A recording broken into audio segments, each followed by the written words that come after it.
Welcome back students. Last class में हमने किए थे सीबीएसई बेस्ड कुछ पीवाईक्यूज, तो चलिए आज उन्हीं को कंटिन्यू करते हैं। आज का पहला क्वेश्चन है 2 point charges of 3 microcoulomb and 4 microcoulomb are kept in air at, तो हमें लोकेशन दे रखी है 0.3,0 एंड 0,3। तो हम इनको लोकेट करते हैं। सबसे पहले फर्स्ट चार्ज है 3 माइक्रोकूलम। 3 माइक्रोकूलम कहां पे प्लेस्ड है? 0.3,0। नेक्स्ट 4 माइक्रोकूलम, तो 4 माइक्रोकूलम भी कहां पे प्लेस्ड है? 0,3। In XY plane find the magnitude and direction of the net electric field produced at the origin। तो ये हमारे पास दो चार्जेस गिवन हैं। जब भी हमें किसी एक पॉइंट पे मल्टीपल चार्जेस की वजह से इलेक्ट्रिक फील्ड कैलकुलेट करनी है या फोर्स कैलकुलेट करनी है, तो हमने इस चैप्टर में सीखा कि हम अप्लाई करेंगे सुपरपोजिशन प्रिंसिपल, विच मीन्स जो टोटल इलेक्ट्रिक फील्ड है that will be equal to the vector sum of all the individual electric fields. तो यहाँ ये जो चार्ज है वो कैसा है, उसकी नेचर देखेंगे। पॉजिटिव के लिए electric field lines outwards, negative के लिए electric field lines inwards. Location जिस पे कैलकुलेट करना है, बेचारा पॉइंट कौन सा है हमारे पास? ओरिजिन है। तो पॉजिटिव चार्ज की वजह से इलेक्ट्रिक फील्ड जाएगी आउटवर्ड। मान लो ये क्या है? E1 vector. डायरेक्शन हो गई -i कैप। सिमिलरली इस पॉजिटिव की वजह से डायरेक्शन होगी आउटवर्ड्स। E2 वेक्टर नाम दे देंगे और जब डायरेक्शन यूज करेंगे क्या आएगा? -j cap. तो कैलकुलेट करते हैं। सबसे पहले E1 वेक्टर है कितना? तो E1 विल बी Q कितना है? 3 माइक्रोकूलम डिवाइडेड बाय डिस्टेंस 0.3 का स्क्वायर। वैल्यूज पुट करेंगे। 9 × 10⁻⁹। 3 micro means 10⁻⁻6 divided by 0.3 × 0.3। Decimal remove किया, 10 पावर 2, 3 कैंसल हो गया, तो हमारे पास क्या रह जाएगा? 3 × 10⁻⁹ -6, 3 + 2 5, डायरेक्शन -i कैप। तो ये आ गई इलेक्ट्रिक फील्ड जो हमने फर्स्ट कैलकुलेट की। किसकी वजह से है? 3 माइक्रोकूलम की वजह से। सेकेंड ड्यू टू 4 माइक्रोकूलम, तो E2 वेक्टर कितना होगा? 4 माइक्रोकूलम डिवाइडेड बाय 0.3 का स्क्वायर, तो 9 × 10⁻⁹ again micro means 10 power -6 divided by 0.3 × 0.3, decimal remove किया, 10 पावर 2, और हमारे पास इस बार आ जाएगा 4 × 10⁵ -j कैप। यूनिट लिखने जरूरी है, यूनिट लिखना कई बार बच्चे भूल जाते हैं और उससे मार्क्स जो है बेटा हमारे पास डिडक्ट होंगे। फिर न्यूटन पर कूलम, इलेक्ट्रिक फील्ड का यूनिट एक होता है हमारे पास न्यूटन पर कूलम। नेक्स्ट इलेक्ट्रिक फील्ड की रिजल्टेंट वैल्यू। तो रिजल्टेंट वैल्यू के लिए क्या करेंगे हम? वेक्टर सम लेना है, E1 vector plus E2 vector. तो हमें पहले फाइंड करना है मैग्नीट्यूड, तो उसके लिए हमने बोला कि हम लगाएंगे पैरेललोग्राम लॉ। हम बेसिकली कैलकुलेट क्या कर रहे हैं? Net field. किसकी वजह से? E1 और E2 की वजह से। तो पहले हम कैलकुलेट करते हैं मैग्नीट्यूड और फिर कैलकुलेट करेंगे डायरेक्शन। तो E वेक्टर तो इतना है, अगर हमें सिर्फ मैग्नीट्यूड चाहिए तो क्या लगाएंगे? √E1 square plus E2 square plus आएगा 2E1 E2 cos 90 और cos 90 0। अब E1 और E2 की जब वैल्यू पुट करेंगे तो 3 का स्क्वायर 9 और हमारे पास 4 का स्क्वायर होगा 16 और साथ में क्या आ जाएगा? 10⁵ का स्क्वायर। फिर उसको हम क्या करेंगे? रूट लेके बाहर निकाल लेंगे। तो जब 9 और 16 है तो हमें पता है इसका रूट वैल्यू क्या देगा? हमें 5 देगा। तो नेट वैल्यू क्या आ गई हमारे पास? 5 आ जाएगी इंटू 10⁵ ही था हमारे पास, तो क्या आ गया? न्यूटन पर कूलम। नेक्स्ट इसके बाद हमारे पास है डायरेक्शन के लिए, तो हम लगाएंगे tan theta. tan theta will be perpendicular upon base, तो value E2 by E1 which will be 4/3। तो ये था फर्स्ट क्वेश्चन जिसमें हमने क्या फाइंड की? इलेक्ट्रिक फील्ड वेक्टर फॉर्म में है, डायरेक्शन भी निकाली और मैग्नीट्यूड भी। Next question, consider 3 metallic spherical shells A, B and C, each of radius r each shell is having a concentric metal ball of radius r by 10. The spherical shells A, B, C are given charges कितने? plus 6q, minus 4q, 14q respectively. Their inner balls are also given charges. अब balls के पास भी charge है. Compare the magnitude of electric field due to shells A, B and C कितने distance पे? 3r पे. तो सबसे पहले अब सिर्फ शेल का चार्ज होता तो हम एक चार्ज ले लेते. अब शेल के अंदर जो बॉल प्लेस की है उसमें भी चार्ज है. तो अगर हम A वाला कंसिडर करें तो उसके शेल का चार्ज है प्लस 6q और उसके अंदर जो बॉल है उसका चार्ज है माइनस 2q. टोटल चार्ज निकालने के लिए दोनों को ऐड करते हैं, आंसर आ जाएगा 4q. तो A के लिए हमारे पास इलेक्ट्रिक फील्ड कितनी आएगी? K 4q by distance 3r का स्क्वायर. सॉल्व करेंगे 4kq by 9r square. Similarly second B के लिए फाइंड करते हैं नेट चार्ज. तो B का चार्ज है माइनस 4q और उसके साथ अंदर 8q. तो net charge will be 8q minus 4q. मतलब इसके पास भी कितना आ गया? 4q. तो इलेक्ट्रिक फील्ड फिर से सेम हो जाएगी 4kq बाय 9r स्क्वायर. क्यों? क्योंकि हमारे पास चार्ज सेम है. थर्ड के लिए फाइंड करेंगे 14q और अंदर भी कितना है? Minus 10q. अगेन जो नेट वैल्यू है चार्ज की C वाले पे वो भी कितनी आ गई? 4q. तो जो थर्ड के लिए इलेक्ट्रिक फील्ड होगी उसकी वैल्यू भी हमारे पास सेम ही आंसर देगी. तो तीनों के लिए इलेक्ट्रिक फील्ड कितनी आ गई? 4kq by 9r square. Next an electric dipole. Dipole कैसे होगा? Minus q plus q. दोनों के बीच में distance 4 centimetre. When placed with its axis making an angle of 60 degree. Theta कितना है? 60 डिग्री. यूनिफॉर्म इलेक्ट्रिक फील्ड है. टाउ गिवन है 4 newton metre. Calculate the potential energy. तो पहले तो देखते हैं जब भी हम किसी डाइपोल को यूनिफॉर्म इलेक्ट्रिक फील्ड में प्लेस करते हैं तो हमारे पास टॉर्क कितना आता है? नेट फोर्स तो जीरो होती है, ट्रांसलेशनल मोशन तो नहीं होता, बट टॉर्क एक्सपीरियंस करता है डाइपोल कितना? TE sine theta. हमने किया है ऐसे डाइपोल को प्लेस करते हैं यूनिफॉर्म इलेक्ट्रिक फील्ड में making some angle theta with the electric field. तो टॉर्क एक्सपीरियंस करेगा कितना?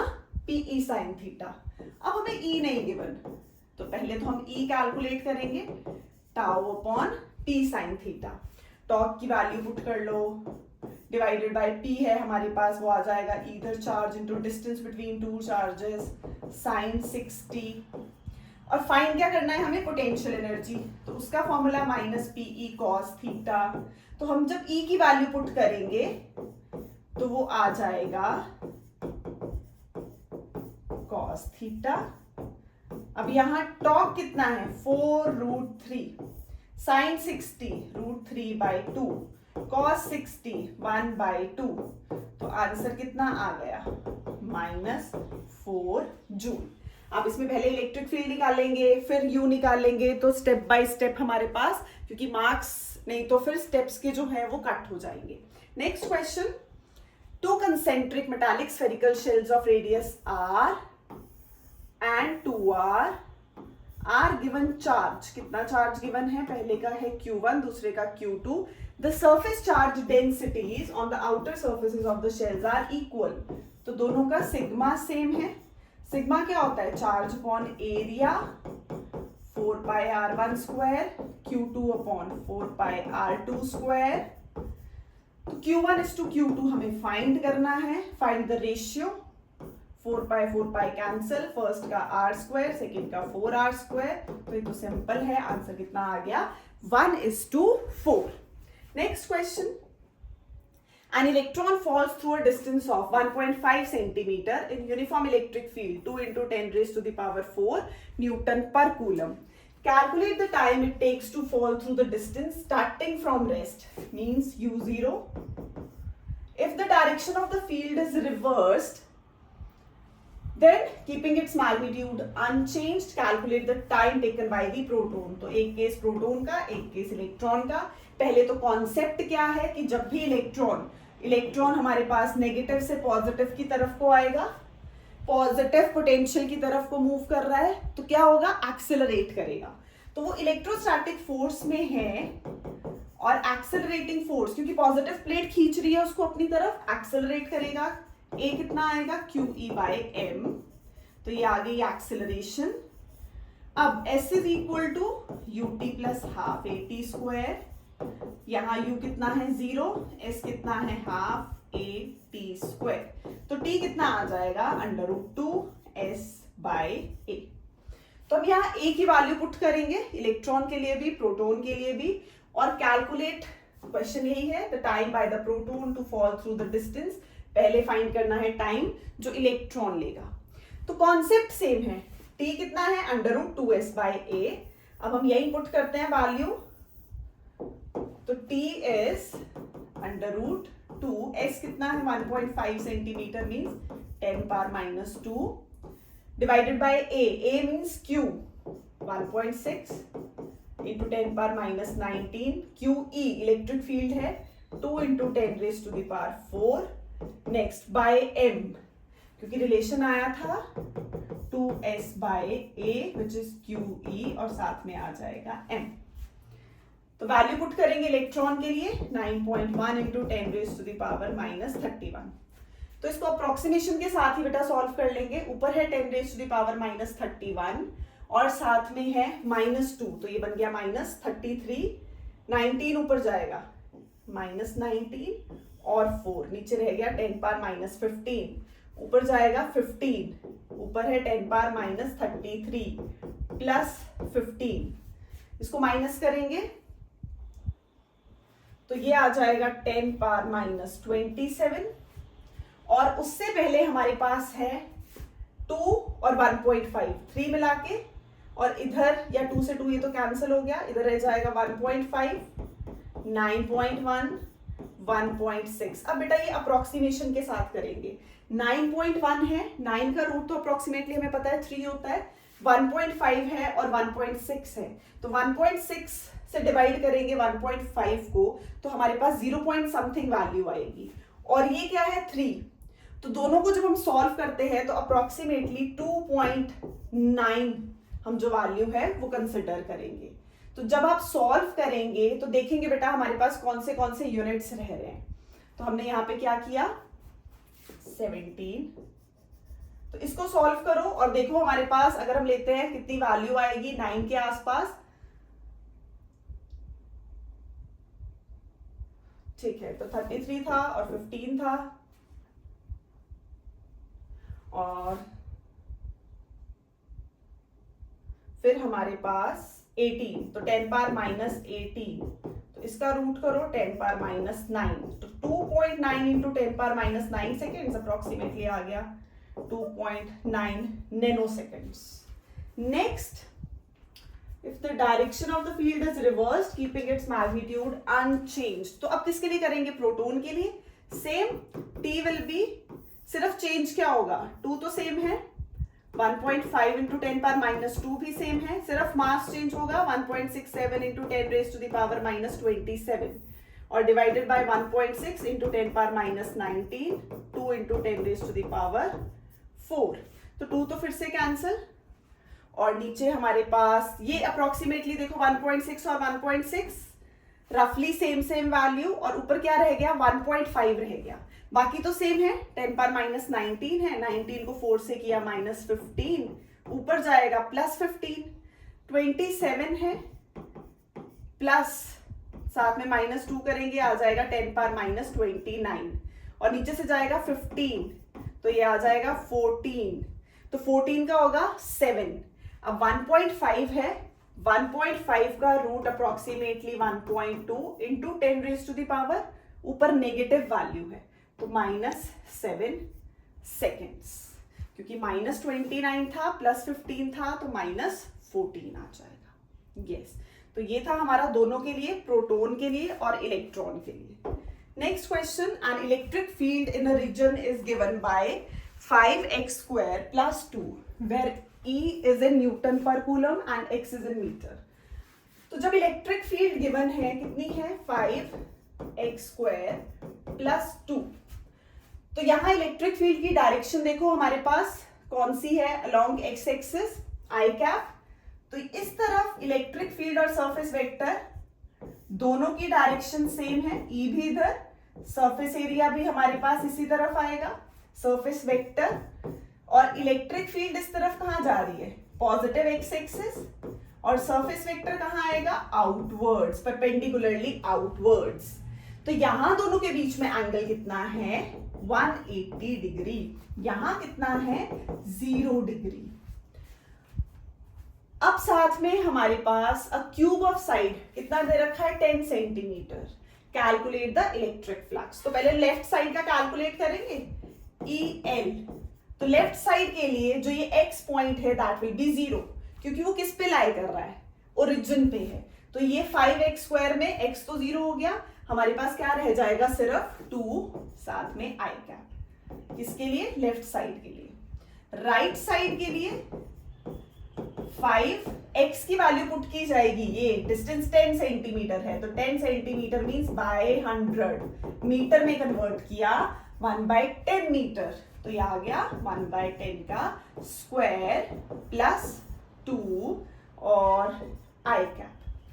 तो ये कितना होगा, 5 डिवाइडेड बाय 100 प्लस 2, तो ये आ गया 5, 0.05 प्लस 2, तो 2.05 न्यूटन पर कूलम, न्यूटन पर coulomb. Electric field left side और राइट साइड की निकाल ली। अब फाई के लिए ई डॉट डी एस, तो ds करेंगे तो फाई l, एंगल कितना होगा, एंगल होगा 180 डिग्री। तो एंगल जब cos थीटा लगाएंगे तो आ जाएगा E डेल्टा S cos 180 -1।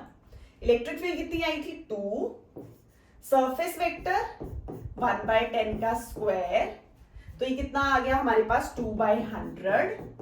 ये है लेफ्ट साइड का फ्लक्स। नेक्स्ट निकालते हैं राइट साइड का, तो वो कितना होगा, राइट साइड के लिए इलेक्ट्रिक फील्ड इतनी है, एंगल आएगा cos 0 मींस ये वाली वैल्यू जो है हमारे पास क्या हो जाएगी, +1 E delta S, E ds cos 0 +1।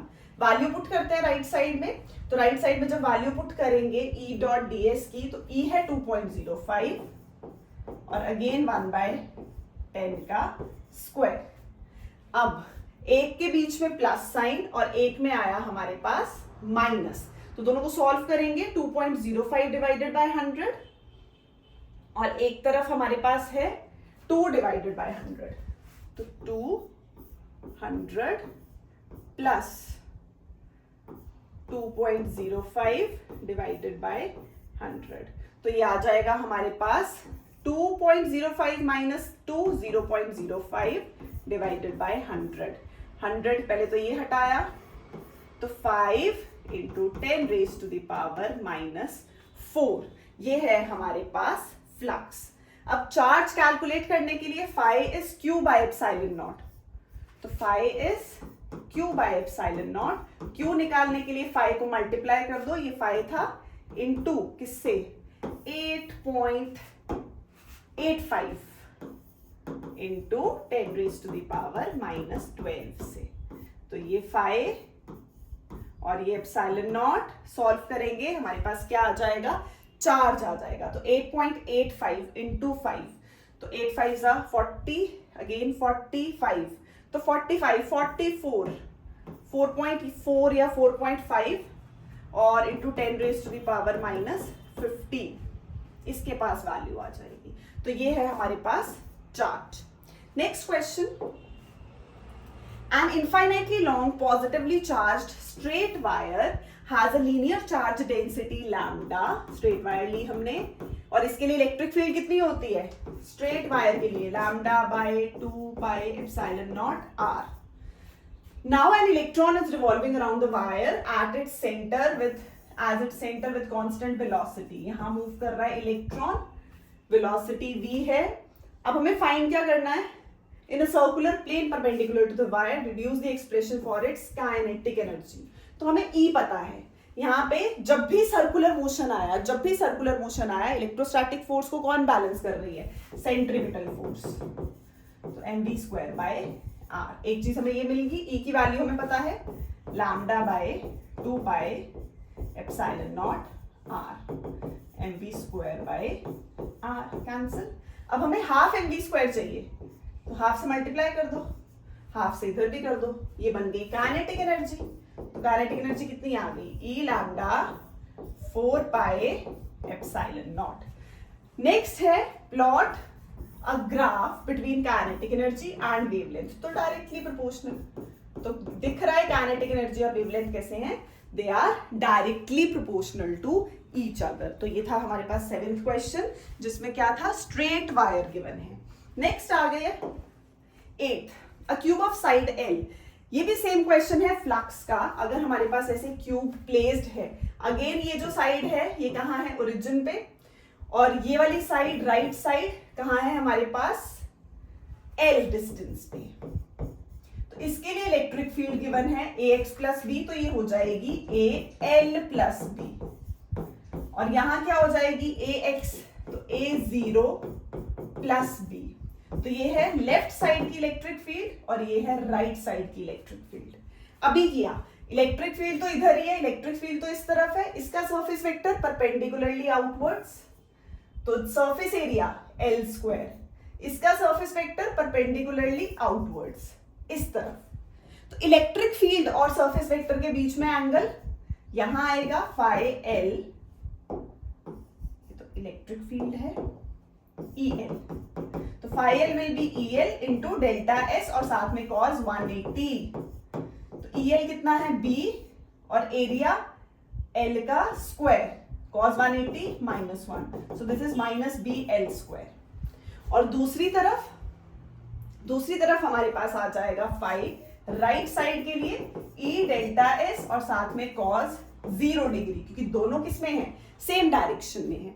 तो फाई R E कितना आया था, AL प्लस B, साथ में एरिया L स्क्वायर cos 0 1, तो AL cube plus BL square. Total flux will be, दोनों को ऐड कर दो, तो BL square minus BL square, दोनों को ऐड करेंगे, आंसर इज AL क्यूब। ये आ गया phi.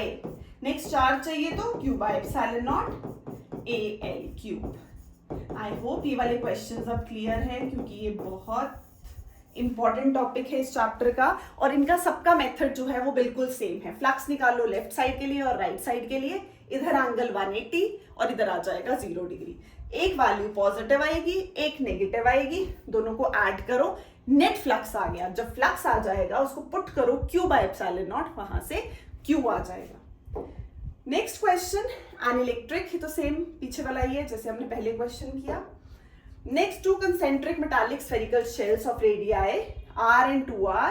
Again the surface charge density, ये भी same repeat हो गया है। A small metal sphere carrying charge plus q is located at the center of spherical cavity in a large uncharged metallic spherical shell. तो charges, तो अंदर में minus q और बाहर में कितना आएगा, जब इंड्यूस होंगे plus minus plus minus plus, तो अंदर वाले में कितना आया, माइनस q, और आउटर वाले में कितना आया, प्लस q।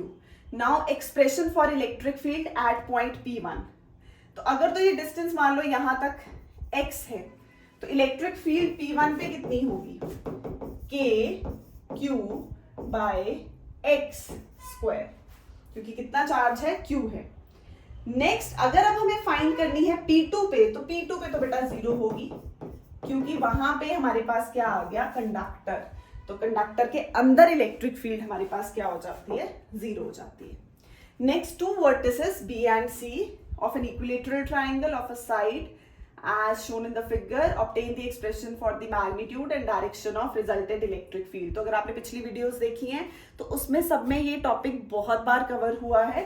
पॉजिटिव चार्ज की वजह से इलेक्ट्रिक फील्ड आउटवर्ड, नेगेटिव की वजह से इनवर्ड, इसकी वैल्यू होगी KQ बाय A स्क्वायर, और इधर आ जाएगी 2KQ बाय A स्क्वायर। जो प्लस माइनस साइन है वो हम सिर्फ डायरेक्शन में यूज करते हैं। फर्स्ट चैप्टर में ऑलमोस्ट वेक्टर क्वांटिटीज हैं, तो अगर पॉजिटिव चार्ज है या नेगेटिव चार्ज है तो वो डायरेक्शन में जाएगा। Second chapter onward scalar quantities आती हैं, तो अगर पॉजिटिव तो पॉजिटिव वैल्यू और नेगेटिव तो नेगेटिव वैल्यू मेंशन करेंगे। तो यहाँ E1 और E2 पता चल गया। अब E2 is 2 times E1, तो रिजल्टेंट के लिए फिर से 120 डिग्री तो क्या आ जाएगा, क्योंकि ये इक्विलेटरल है तो sum of two interior angles is equal to exterior angle, तो net value will be E1 square plus E2 square plus 2E1 E2 cos 120, और पीछे मैंने करवाया है cos 120 माइनस हाफ, कैसे लिखते हैं 180 माइनस 60, तो 180 minus theta is second quadrant में cos नेगेटिव है माइनस cos 60, तो ये आ जाएगा 2E1 plus E1 square plus 2E1, E2 की जगह 2E1 और माइनस हाफ, तो ये तो कैंसिल हो गया, 2E1 स्क्वायर माइनस तो 3E1 स्क्वायर और E1 E2 कितना है 2 टाइम्स E है, तो हमारे पास रह गया minus 2E1 square which is again E1 square, तो रूट करेंगे तो फिर से क्या वैल्यू आ गई E ही आ गई, क्योंकि फर्स्ट क्या थी सेकंड का डबल थी।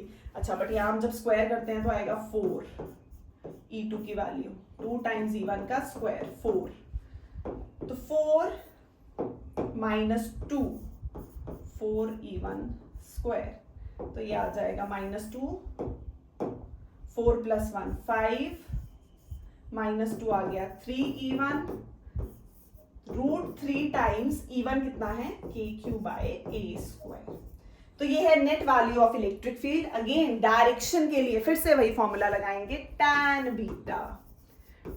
बीटा अप्लाई करेंगे, b sin theta a plus b cos theta, और हमारे पास क्या आ जाएगा आंसर, तो b sin 120 divided by a plus b cos 120। तो जब हम ये फॉर्मूला लगाते हैं इसमें हम वैल्यूज पुट करेंगे, हमारे पास डायरेक्शन भी आ जाएगी, तो ये वाला अब आप खुद ट्राई करेंगे क्योंकि हमने बहुत बार किया है। Next 13th electric field EX, again electric field कहाँ है अलोंग पॉजिटिव एक्स एक्सिस, तो ये वाली अल्फा x, तो इस फेस के लिए क्या हो जाएगी अल्फा, ये वाला डिस्टेंस a, अगेन ये वाला डिस्टेंस a, तो 2a, तो इलेक्ट्रिक फील्ड राइट साइड की कितनी है अल्फा 2a, लेफ्ट साइड की इस बार ओरिजिन पे प्लेस नहीं है a पोजीशन पे है, तो ये हो जाएगी अल्फा a। नाउ डायरेक्शन फिर से फाई, तो EL डेल्टा S और cos 180, क्योंकि surface vector again perpendicularly outwards, surface vector perpendicularly outwards, तो राइट साइड के लिए E राइट डेल्टा S और साथ में cos 0, तो cos 0 1, तो वैल्यू पुट कर दो, कितनी आई ER अल्फा 2a cos 0 1 और डेल्टा S एरिया तो a स्क्वायर, तो ये आ गया 2 अल्फा a क्यूब। इस तरफ वैल्यू पुट करेंगे a स्क्वायर cos 180 माइनस 1 और ये है अल्फा a, तो this is phi l is minus alpha a cube, phi r is 2 alpha a cube. अब क्या करते हैं बताएंगे, फाई को हम क्या करते हैं phi l plus phi r, दोनों तरफ के फ्लक्स को ऐड कर दो, तो लेफ्ट साइड का फ्लक्स हमारे पास कितना है माइनस ये लेफ्ट साइड का, ये राइट साइड का, आंसर आ गया अल्फा a क्यूब। अब चार्ज हमेशा फाइंड करना है तो उसको पुट कर दो q बाय एप्सिलॉन नॉट, तो alpha a cube epsilon not. अब कुछ भी वैल्यूज गिवन हो हम उनकी वैल्यूज को पुट करके आंसर कैलकुलेट कर सकते हैं। तो यहाँ पे जब हम वैल्यू पुट करेंगे अल्फा कितना है 0.1, a क्यूब, a हमारे पास है 100, तो उसका क्यूब आ जाएगा अल्फा 100 और a cube 0.1 cube 8.85 into 10 raise to the power -12, तो ये -12 का -10 हो गया, नीचे हटाएंगे नीचे आ गया 10 पावर 3, ऊपर जाएगा हमारे पास वैल्यू, तो सॉल्व करेंगे -10 और ऊपर से फिर से 3 आएगा तो -13, तो 8.85 इंटू 10 पावर -13 कूलम, तो ये है चार्ज की value. Next question, a square sheet of side A is lying parallel to XY plane at Z is equal to A, तो electric field in the region is CZ square K cap, the electric flux through the sheet is, तो हमें क्या find करना है phi कितना है E dot ds ई है CZ² K cap और ds के लिए हम क्या लेंगे, is lying parallel to XY plane, तो XY प्लेन में लाई कर रही है वो, तो dx और साथ में dy। एरिया के लिए हमारे लिए क्या आ गया, dx small element of x and small element of y। Integrate करेंगे CZ² बाहर। नेक्स्ट dx के विद रिस्पेक्ट टू करो 0 to a, dy के विद रिस्पेक्ट टू करो 0 to a, तो dx का क्या आ गया x, dy वो भी क्या आ जाएगा y। तो दोनों की वैल्यू पुट करते हैं, अपर माइनस लोअर a और a, तो CZ² था साथ में a इंटू a है हमारे पास, तो जब हम सॉल्व करेंगे ये आ जाएगा at z is equal to a find करना है, तो z is equal to a, तो आंसर है c a की पावर 4। तो ये है हमारे पास फ्लक्स जो कि कैलकुलेट करना था शीट के लिए। Next question last, electric field. Electric field in a region is given by E is equal to 10x plus 4i cap, where x is in meter and E is in Newton per coulomb. Calculate the amount of work done in taking a unit charge. कहाँ से कहाँ लेके जाना है, 5 to 10। तो हमें पता है potential is work done per unit charge, और क्वेश्चन में उसने यूनिट चार्ज बोला है, तो now potential is same as work.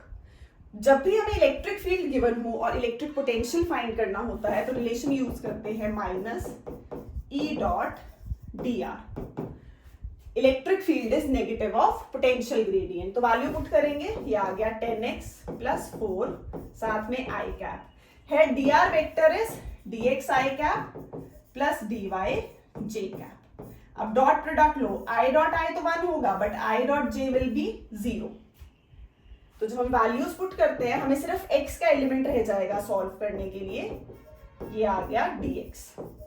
Integrate करेंगे कहां से कहां, 5 to 10, वैल्यूज पुट करते हैं, पहले तो इंटीग्रेट 10 है, increase the power bye 1 divide by increased power, कहां से कहां 5 से 10, सारा माइनस बाहर ले लिया, अगेन 4 है 4x आ जाएगा, limit 5 to 10, upper minus lower 10 minus 5 5, और यहां 10 by 3 100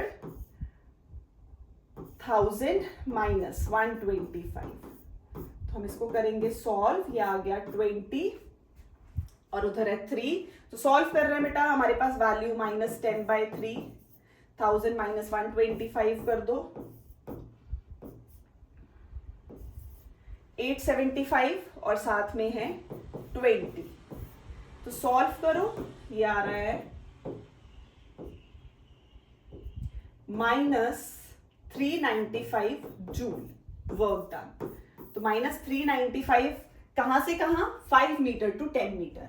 अब सेकेंड क्वेश्चन में देखो, ये तो 5 to 5 है, मतलब जो डेल्टा एक्सचेंज इन एक्स वैल्यू है वो हमारे पास कितनी हो गई, dx की वैल्यू कितनी हो जाएगी 0, कोई चेंज नहीं है, और dy है 0 to 10, बट जब हम डॉट प्रोडक्ट लेंगे तो इलेक्ट्रिक फील्ड तो ओनली अलोंग एक्स एक्सिस है, तो i डॉट j तो ऑलरेडी 0 है, जब ये भी 0 हो गया तो कंप्लीट वर्क डन की वैल्यू कितनी हो जाएगी 0, तो इसके लिए वर्क डन कितना आएगा 0 आएगा। ओके बेटा, बाय बाय।